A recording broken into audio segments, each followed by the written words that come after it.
Good morning, Life Point Church. Happy Tuesday. You did not miss a video yesterday. We made the decision to shift the scheduling just a little bit due to some crunch time over the weekend. But we have adjusted the lessons accordingly, and the things you're about to hear about today are true. On August 10th, in the year 1821, Missouri became America's 24th state. Maybe you're from Missouri. Maybe you've always wanted to visit Missouri. I've heard a lot of people describe Missouri as misery. It's just kind of in the middle of the country. Some say that there's nothing really special about it. But most of us know that Missouri is known as the Show Me State. And nobody's really sure where that came from.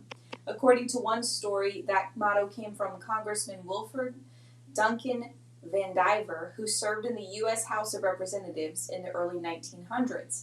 In his speech in Philadelphia, he said, "I'm from Missouri, you've got to show me."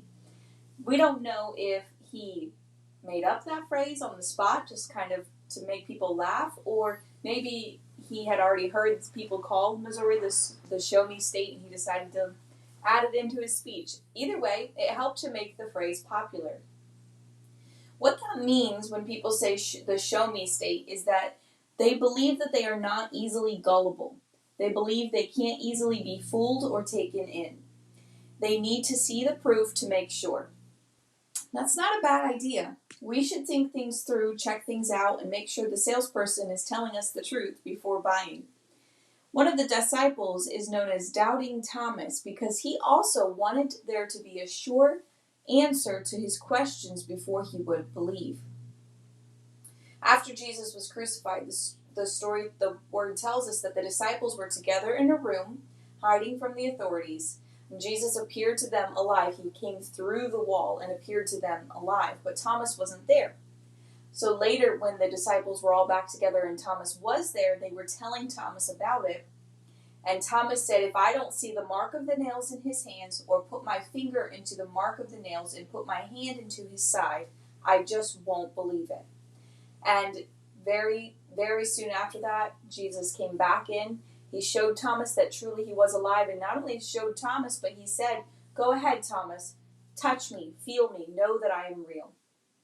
The disciples didn't make up the story about the resurrection. They all saw Jesus with their own eyes.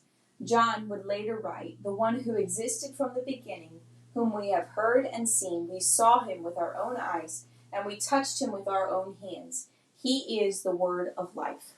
If you're on the fence and you're not quite sure if God is real, or if he cares about you, or if this whole Christianity thing is just kind of made up or somebody's idea of a feel-good story, I encourage you to search it out. He's not afraid of your questions. God doesn't mind when you say, "Show me that you're real. Show me that you care about me."